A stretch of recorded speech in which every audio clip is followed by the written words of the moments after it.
설립 28주년이니까 우리 교회가 천국을 누리며 확장하는 사람들이라는 비전을 가지고 있잖아요. 그 비전에 대한 그 내용을 여러분들에게 말씀드리는 것도 참 좋겠다 싶어서요. 예수의 복음 시리즈 설교 잠깐 또 중단하고요. 오늘은 설립 기념일이니까 말씀을 보도록 하겠습니다. 28년이 됐어요. 제가 중학교 2학년 때 고 이준호 목사님 통해서 89년도 7월 10일이었습니다. 저희 가족, 그리고 우리 김동욱 장로님 가족, 또 조성복 집사님 가족, 또 이은영 권사님, 그렇게 중앙로에 있는 세정빌라 아시나요? 롯데마트, 롯데슈퍼 옆에 있는 세정빌라 302호에서 임시처소로 첫 예배를 드렸어요. 그리고 지금 소예배실에 있는 이 소예배실 자리에서 작은 예배당을 짓고요. 그래서 89년도 12월 12일, 89년 12월 12일에 설립 예배를 드렸습니다. 그래서 12월 12일을 기점으로 해서 또 이제 1주년, 2주년 그렇게 설립 예배를 지금 드리고 있습니다. 고 이준호 목사님의 목회 비전은요, 그때 여러분 다 아실 거예요. 그때 계셨던 분들은 은혜와 진리가 충만한 교회, 오직 믿음으로 일하는 교회, 주를 기쁘시게 하는 교회, 그런 목회 철학을 가지고 목회를 하셨어요. 그리고 개척 5년 만에 이 예배당을 짓기 시작했어요. 그리고 그 6년째 12월 12일에 입당 예배를 이곳에서 드리게 됐어요. 제가 어렸을 때는요, 참 하나님 은혜구나, 그 정도였는데 그게 얼마나 큰 대단한 기적이었는지 잘 몰랐어요. 목회를 잘 모르니까. 그래서 제가 목회를 하고 나니까요, 얼마나 어마어마한 일이었는지 더 많이 이게 느끼게 되는 것 같아요. 개척 5년 만에 이런 예배당을 짓고, 그때 주님 앞에 헌신하시고, 또 교회를 섬기시고, 또 그 은혜 속에서 또 복 받으신 성도들도 많이 있으시죠. 하나님의 축복입니다. 저는 어려서 하나님의 소명을 알았어요. 하나님의 부르심을 알았어요. 그래서 목회자가 되는 것을 늘 저는 이게 자연스럽게 그렇게 어려서부터 생각했습니다. 신학교에 입학을 했고요. 전도사로서는 우리 제천영광교회 중고등부를 섬겼고요. 군대 갔다 오고 나서 제가 연애를 시작을 했어요. 지금 제 아내 우차선 사모를 만나서 연애를 시작했는데, 제 아내는 서울 광염교회를 거기 이제 전도사 비슷한 교육사였어요. 그래서 주일에는 제천에 와서 여기 섬겼지만, 저는 주일 저녁이나 또 수요 예배는 제 아내가 다니는 서울 광염교회를 다녔어요. 조현삼 목사님이라고 지금 꽤 유명하세요. 그때는 그렇게 큰 교회는 아니었는데 지금은 엄청 성도들 많이 모이는 큰 교회입니다. 감자탕 교회라고 유명해요. 왜냐하면 교회 간판보다는, 교회가 상가 교회였는데 교회 간판보다는 무슨 게 감자탕이라는 식당 간판이 더 크게 걸려서 감자탕 교회다 이렇게 하는, 널리 알려진 기독교의 어떤 한국 사회에 선한 영향력을 많이 끼친 훌륭한 목사님이고 좋은 교회예요. 제가 거기서 이제 수요 예배를 몇 년 동안 다니면서 조윤삼 목사님의 어떤 목회 철학과, 그리고 또 성도님들의 어떤 모든 모습들을 보니까 참 아름답고 더 행복해 보였어요. 솔직히 말해 우리 제천영광교회도 참 좋은 교회라고 생각을 했는데 서울 광영교회는 마치 더 성도들이 더 행복하고 자유함 가운데 더 풍성한 은혜들을 많이 누리는 것 같이 이렇게 보이더라고요. 그러니까 교회가 이렇게 행복할 수 있는 거구나, 그런 것들을 보면서 하나님께 저한테 넣어주신 그 비전은 행복한 성도들, 행복하게 목회하고, 행복한 성도들, 행복한 교회를 이루는 꿈을 허락해 주셨거든요. 그리고 나서 합신에 들어갔습니다. 합신에 들어가서 저는 가장 신비스럽고 가장 마음 깊이 와닿았던 주제는 하나님 나라였어요. 하나님 나라는, 천국은 그전에는 제가 천국은 예수님 믿고 들어가는 나라, 그냥 단순히 그렇게 생각을 했는데요, 그리스도 안에서 이미 시작된 나라라는 것을 신학적으로 더 많이 이렇게 알게 되면서, 아 그렇구나, 예수 믿고 행복하고 예수님 믿고서 삶이 변화가 되고 또 더 거룩해져가는 그런 삶이 내 안에서 주님을 통해서 이미 하나님 나라가 들어왔고 하나님 나라에 이미 진입이 됐기 때문에, 그래서 예수님 믿으면 참 감동적이고 행복하고 그 안에 사랑이 있고 화평이 있고 용서가 있고 은혜가 있는 거구나, 그런 것들을 많이 깨닫게 됐어요.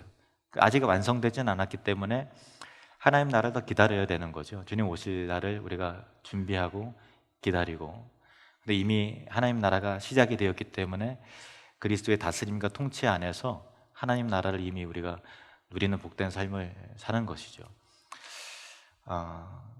제가 이제 합신을 졸업하면서 졸업 논문을 쓰면서 그 교회론에 대해서, 교회에 대해서 졸업 논문을 썼는데요, 그때 많이 참고한 책이 합신의 이순구 박사님의 교회론에 관한 책인데, 거기서 교회에 관한 정의를 어떻게 그 이순구 박사님이 내리신가 하면, 교회는 이 땅에서 하나님 나라를 가장 강력하게 증시하는 종말론적 공동체다, 이렇게 명시되어 있더라고요. 그게 저한테는 굉장히 마음 가운데 와닿았어요.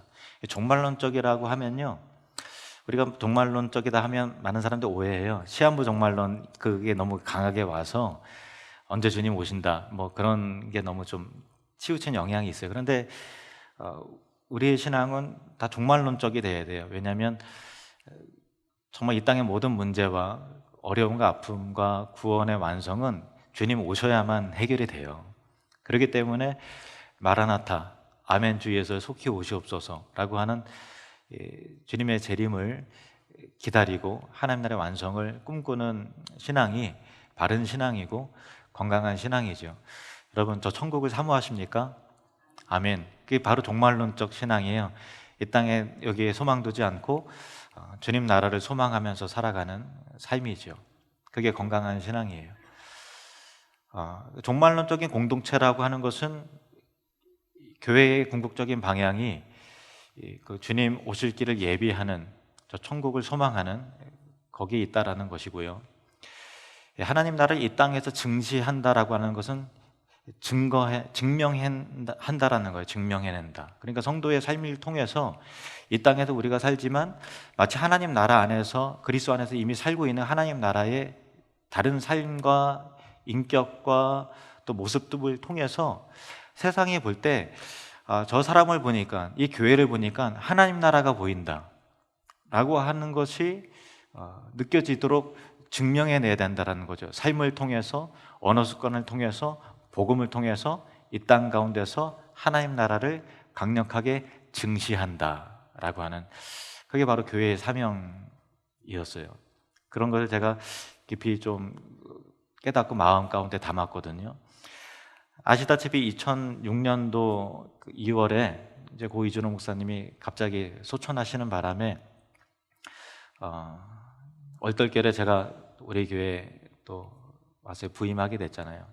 당연히 목회를 하려면 목회 방향이 있어야 되는 것이고 또 교회 비전이 있어야 되는 것이고, 그래서 평소에 어떤 고민했던 그 주제들을 어떻게 간단하게 문구화 시켜서 이렇게 제시를 했는데, 그게 바로 천국을 누리며 확장하는 사람들이라고 하는 교회 비전이었어요. 그 문구는 우리 교회 부임하면서 또 제시를 한 거지만 평소에 늘 생각하고 묵상했던 그런 주제였어요. 천국이라고 하는 것은 예수님의 비전이죠. 우리 성도들이 궁극적으로 바라봐야 될 곳입니다. 그리스도의 다스림과 통치와 하나님의 임재가 있는 것이 바로 천국입니다. 천국, 누림이라는 것은 뭐죠? 이미 시작됐다라는 거예요. 이미 주님과 우리는 동행하면서 삽니다. 그리고 이 가운데 예수 그리스도의 임재가 있습니다. 그리고 하나님의 통치와 다스림을 우리가 얻고서 살아가는 거예요. 하나님이 예수 그리스도 안에서 천국을 우리 안에서 이미 넣어주셨습니다. 믿으십니까? 아멘. 그래서 우리 현실 가운데 낙심할 만한 상황이 있어도 우리는 낙심하지 않아요. 왜냐하면 내 안에 복음이 있기 때문에, 예수 그리스도 이름이 있기 때문에. 천국은 오늘 누릴 수 있는 나라입니다. 그리고 확장, 아직 완성되지 않았어요. 그래서 사명이 있어요. 하나님 나라를 증시해내고 복음과 선교적 사명을 감당해내는 그 사람, 확장. 그리고 사람들, 교회의 본질이죠. 건물이 아니라 사람들. 근데 어떤 사람들이냐 하면 예수 그리스도를 향한 신앙 고백적 공동체. 같이 한번 따라 볼까요? 교회는 예수 그리스도를 향한 신앙 고백적 공동체입니다. 그게 바로 교회예요. 그래서 천국, 비전, 누림, 이미, 확장, 아직, 사람들, 교회 공동체. 그래서 우리는 천국을 누리며 확장하는 사람들이라고 하는 그 비전을 가지고 있어요. 근데 이 핵심 구절이 뭐냐면 우리가 읽은 다니엘서 7장 18절 이 본문인데요. 다니엘이 아시다시피 유대가 망하고 바벨론으로 포로가 끌려갔을 때 바벨론도 같이 끌려갔거든요. 거기서 총애를 받아서 바벨론 제국의 신하가 됐죠. 바벨론 제국의 벨사살 왕 원년 때에 침상에서 꿈을 꾸는데 그 꿈 가운데서 네 짐승의 환상을 보게 돼요. 자, 7장 1절에서 3절 말씀을 보시겠습니다. 다니엘서 7장 1절에서 3절 말씀 같이 읽을까요? 시작. 바벨론 벨사살 왕 원년에 다니엘이 그의 침상에서 꿈을 꾸며 머릿속으로 환상을 받고 그 꿈을 기록하며 그 일의 대략을 진술하니라. 다니엘이 진술하여 이르되 내가 밤에 환상을 보았는데 하늘에 네 바람이 큰 바다로 몰려 불었더니 큰 짐승 넷이 바다에서 나왔는데 그 모양이 각각 다르더라. 그 4절부터는 네 짐승에 대한 구체적인 환상의 내용인데요. 간단하게 설명을 드리면 첫 번째는 사자예요. 근데 독수리의 날개가 달린 사자가 무시무시한 모습이 있어요. 두 번째 짐승은 곰인데 그 이에 새 갈빗대를 물었어요. 그리고 한쪽을 들었어요.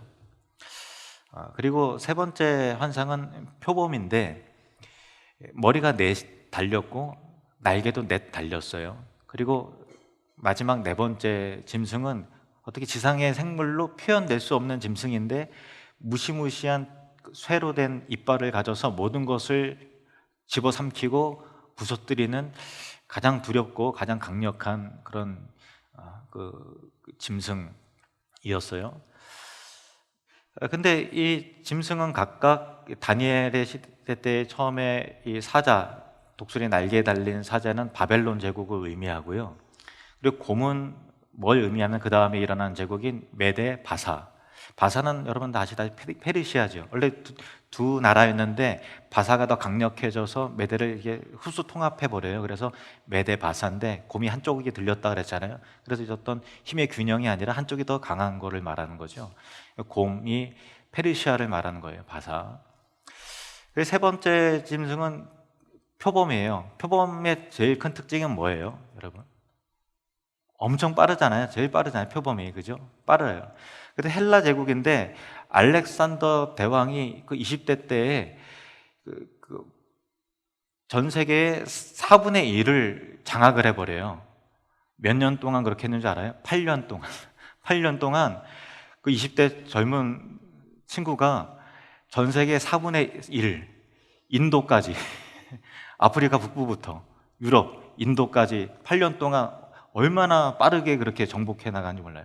근데 머리가 넷 달렸어요. 그래서 알렉산더가 일찍 죽잖아요. 일찍 죽고 나서 4명의 그 장군들이 있는데, 그래서 4명의 장군으로 이게 그 조각조각 다 나눠져요. 프톨레미 왕조, 리시마쿠스 왕조, 카산더 왕조, 그리고 셀루쿠스 왕조로 이렇게 나뉘게 되었습니다. 그 맨 마지막에 쇠 이빨을 가진 무시무시한 짐승은 로마 제국을 말하는 거예요. 근데 이 짐승의 환상이 왜 두려운가 하면은 다니엘은 그 유대인들의 지금 망해서 포로로 끌려갔기 때문에 속히 하나님의 은혜 가운데 포로 귀환을 하고 자유를 꿈꾸는 거죠. 자유를 꿈꾸는데 계속해서 잠깐 자유케 되는지 모르겠지만 계속해서 여러 짐승들이 계속 올라와서 유대인들 전 세계를 억압하고 강제로 군림하고 자유를 빼앗고 하는 그런 그 슬픈 역사가 그 짐승들에 의해서 계속 된다라는 거죠. 그러니까 참 얼마나 참 두렵고 또 그런 어려운 일들이에요. 그러니까 고래 싸움에 새우등 터지듯이 유대인들이 자유를 얻을지 모르겠지만 그 다음에는 또 바사 제국, 그 다음에 헬라 제국, 로마 제국에 이르기까지 계속 정복 당한 사람의 입장에서 그렇게 자유를 얻지 못하고 그렇게 핍박당하여 사는 조국의 운명과 또 백성들을 생각할 때 참 이 환상을 볼 때 너무나 두렵고 어안이 벙벙하고 그런 상황이었을 것입니다. 그런데 그 속에서 놀라운 희망의 메시지가 있어요. 굳이 우리가 읽은 본문 말씀입니다. 17절, 18절 말씀을 보시면요, 같이 읽으시겠습니다. 시작. 그 내 큰 짐승은 세상에 일어날 내 왕이라.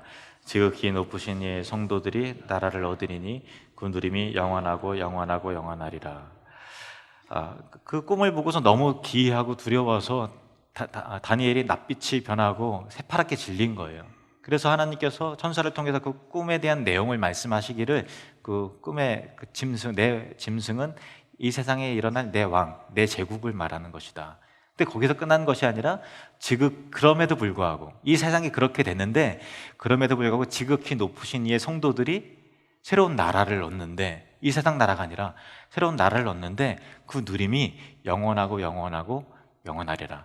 예수 그리스도 메시아를 통해서 이 땅의 성도들이 이 땅에서 그 제국의 압제 가운데 이 세상의 질서와 눌림과 그 핍박과 어려움 속에서 살 수밖에 없지만 그러나 새로운 나라를, 새로운 시민권을 얻게 된다라는 거예요. 그리고 그 누림이 있다라는 거죠. 그 누림이 영원하고 영원하고 영원하리라. 참 놀라운 말씀이에요. 이 18절 말씀을 다시 좀 세 가지로 좀 정리해서 좀 말씀을 드리면요, 18절 말씀 다시 한번 좀 보실까요? 같이 다시 한번 읽겠습니다. 시작. 지극히 높으신 이의 성도들이 나라를 얻으리니 그 누림이 영원하고 영원하고 영원하리라. 이 세상의 왕은 참 높죠. 권력을 가졌다라는 것은요, 굉장히 참 말 그대로 모든 것을 마음대로 할 수 있는 그 권력이에요. 그런데 우리는 이 세상의 왕들보다, 이 세상에 잘 나가는 사람들보다, 권력자보다 비할 수 없는 지극히 높으신 이의 성도들이라는 것입니다. 새로운 소속과 새로운 정체성이 있어요. 아무리 잘 나가는 사람도 사람일 뿐이고, 아무리 제국을 일으킨 알렉산더 같은 정말 대단한 사람도 피조물일 뿐이죠. 하나님께서 너 이제 여기까지만 살아라 그러면 거기까지 살 수밖에 없는 인간에 불과한데, 우리는 지극히 높으신 이 거룩하시고 만왕의 왕이시고 만주의 주에 속한 하나님 나라의 시민권을 가진 거룩한 성도들이다라는 것이에요. 우리가 이 땅에 살지만 이 땅에서 발딛고 살지요. 그리고 이 땅의 논리와 정신과 또 그거에 직접 혹은 간접적으로 영향을 받을 수밖에 없는 그런 사람들이지만 그럼에도 불구하고 성도, 구별됐다, 지극히 높으신 이의 성도라고 우리를 당신의 백성과 소유로 삼아주셨다라는 그런 것입니다. 우리가 이 땅에 살면서 내 소속은 다르다, 내 정체성은 다르다라고 바라보고 아는 것이 바로 믿음입니다. 여러분은 누구에게 속했습니까? 지극히 높으신 이에게 속했습니다. 그 다음의 내용은요, 지극히 높으신 이의 성도들이 뭐를 얻어요? 나라를 얻는 거예요. 나라를 얻으리니 그 누림이 영원하고 영원하고 영원하리라. 나라를 얻는다는 거예요. 이 세상의 나라는 물론 하나님께서 모든 역사의 주관자는 하나님이시죠. 그러나 인간 사회 속에서의 나라예요. 영원한 나라라는 건 없어요. 잠깐 있다가 아무리 강력해도 소멸되고 없어지게 되는 거죠. 그리고 짐승으로 비유된 이유는 이 세상이 타락해서 사탄의 지배 아래 놓여 있기 때문에 죄가 관영할 수밖에 없고 좀 불완전할 수밖에 없는 거죠. 언젠가는 불로 태워질 소멸될 나라입니다. 그러나 하나님 나라는 지극히 높으신 하나님에 의해서 친히 세워지는 거예요. 그런데 인간 나라는 사람에 의한 나라잖아요. 그런데 하나님 나라는 누구에 의한 나라입니까? 하나님에 의한 나라예요. 그래서 그 지극히 높으신 이의 성도들이 나라를 어떻게 한다 그래요? 세운다 그래요?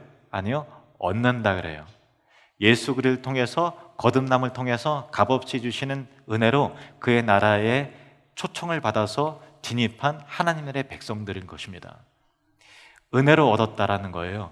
예수 그리스도를 믿음을 통해서 얻는 나라, 은혜의 나라, 사랑의 나라, 초청받은 자가 들어가는 나라, 하나님 나라인 거죠. 그래서 우리는 그의 나라에 이미 진입한 천국 백성인 것입니다. 그리고 마지막으로 보면 그 누림이 영원하고 영원하고 영원하리라 이렇게 되어 있어요.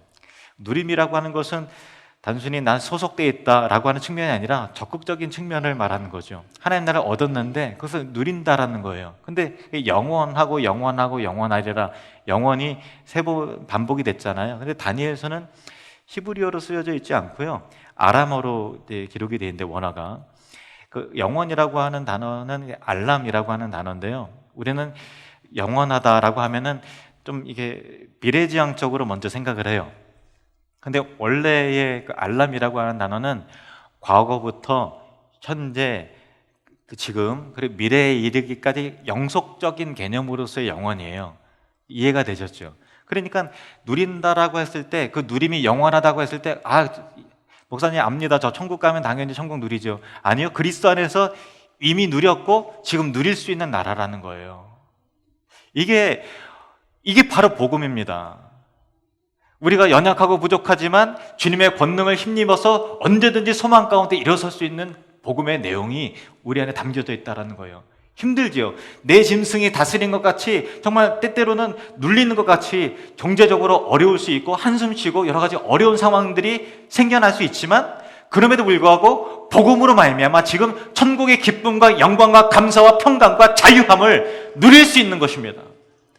예수 그리스도의 이름으로, 그의 권세의 능력으로 말미암아 오늘도 누리고 내일도 누리는 이 복음 안에서 살아가는 성도된 자의 특권과 축복이 그리스도 이름 안에 우리에게 이미 주어졌다는 사실이 얼마나 감사한지 몰라요. 잘 보세요. 이 세상 나라는 내 짐승이 등장하잖아요. 가장 강력한 그 짐승이에요. 사자보다 더 강력한 게 어디 있어요. 그런데 결국 사자도 망하더라. 곰이 와서 새 갈빗대를 물었어요. 얼마나 무시무시해요. 곰이 진짜 무서운 거라 그러더라고요. 그죠? 곰이처럼 무서운 게 어디 있어요. 근데 그 곰도 망하는 거예요. 서로 짐승처럼 이 세상의 질서라는 것이 강한 자가 약한 자를 물어뜯고 집어삼키고 날카로운 이빨로 다 물어뜯고 놓지 않고 억압하고 조금이라도 힘만 있으면은 가지려고 하고 이렇게 빼앗으려고 하는 것이 이 세상의 경제 논리고 세상의 질서인 거예요. 근데 하나님 나라의 백성들은 힘의 논리로 살아가는 자들이 아니라 사랑의 논리로 살아가는 자들이라는 거예요. 복음 안에서 은혜로 정말 값없이 은혜를 나누면서 섬기면서 군림하는 것이 아니라 겸손한 마음으로 섬겨가는 그런 나라는 거예요. 정말 미운 사람이 생겼어요. 용서하는 것이 가능할까요? 정말 미워요. 쳐다보면은 막 심장이 뛰고 혈압이 올라요. 정말 짜증나는 사람이에요. 근데 용서하는 것이 가능할까요? 예수 그리스도의 이름은 그 용서를 가능하게 하는 것입니다. 정말 어렵고 힘들어요. 가난해요. 정말 가슴이, 돈만 생각하면 가슴이 그냥 막 뛰고 어쩔 줄 모르는 상황이에요. 그러나 예수 그리스도의 이름, 내일 일을 염려하지 말라라고 하는 이 말씀 하나로 내일과 염려를, 근심을 떨쳐낼 수 있는 사람이 바로 신자라는 것입니다. 우리에게 능력이 있습니까? 없죠. 그러나 기도는 능력이 있습니다. 기도할 수 있는 특권이 있어요. 여러분 혼자가 아닙니다. 하나님이 함께 계십니다. 그리스도의 이름이 함께 하십니다. 저 천국은 가는 나라지만 아직 완성되지 않았어요. 그래서 이 땅 가운데 근심과 고난과 어려움과 핍박이 있습니다. 헐벗고 굶주림이 있습니다. 핍박이 있습니다. 그러나 그리스도의 이름 가운데 이미 시작된 나라를 믿음으로 누릴 수 있는 특권이 있다라는 거예요. 지극히 높으신 의 성도들이 나라를 얻으리니 이 세상 가운데 그 짐승의 압제 속에서 살 수밖에 없어요. 현실을 도피할 수는 없어요. 그것이 우리 현실입니다. 그러나 그 현실을 초월해낼 수 있는 능력이 그리스도 안에서 주어진다라는 거죠. 지극히 높으신 이의 성도들이 나라를 얻으리니 그 누림이 과거부터 또 지금 영원히 미래에 이르기까지 영원하리라. 그 누림이 영원하리라. 그 십자가의 권능과 은혜와 축복을 저와 여러분이 누리기를 원합니다. 어떤 차이가 있을까요? 고린도후서 6장 8절에서 10절 말씀을 보시겠습니다. 고린도후서 6장 8절에서 10절 말씀. 우리는 정말 다른 사람들이에요. 우리 옆 사람에게 이렇게 한번 고백해 볼까요? 우리는 세상과 종류가 다른 사람들입니다. 예, 별종이란 말이에요. 종류가 다르니까. 근데 왜 종류가 다른가 하면 8절 말씀 보세요. 우리는 속이는 자 같은 세상의 관점이에요. 우리는 진리를 말하지만 세상 사람은 믿지 않지요. 그래서 우리를 우습게 알아요. 8절 말씀 하반절에 우리는 속이는 자 같으나 어떻다고요? 참되고 우리 안에 진리가 있습니다. 무명한 자 같으나 유명한 자. 세상이 뭐 알아주나요? 세상이 저나 여러분의 존재를 뭐 누가 알아주겠어요? 신문에 나온 사람 있어요? 없어요. 예. 무명한 자 같으나 그러나 하나님 나라의 관점에서 우리는 유명한 사람이고 하나님 나라, 하나님에게 있어서 여러분은 각자가 주인공입니다. 같이 한번 따라해 볼까요? 나는 하나님에게 주인공입니다. 하나님 앞에서는 여러분밖에 없어요. 유명한 사람입니다. 죽은 자 같으나 보라 우리가 살아있고 우리 안에 생명이 있다라는 거예요. 징계를 받는 자 같으나 고난이 있고 환난이 있어요. 어려움이 있어요. 왜 그런 게 없겠어요? 그러나 죽임을 당하지 아니하고 근심하는 자 같으나 참 근심이 될 만한 상황들이 계속 생겨요. 그러나 항상 기뻐요. 가난한 자 같으나 가난하죠. 돈 없어요.